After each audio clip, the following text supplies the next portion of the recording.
How to use Grok for Heavy. So in order to use Grok for Heavy, you need to have the Super Grok subscription. So by going to your platform on X and subscribing to Super Grok plan for at least $30 per month or $20 per year, you can access the Grok 4. However, for Super Grok Heavy, you need to pay $300 per month, and then you'll not be able to access Grok for Heavy.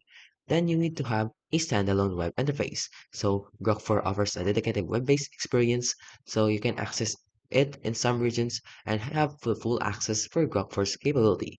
Then you can also do the mobile applications. So by going to the mobile app, you can also go to the X itself and then subscribe and using the Grok 4 through the official X app.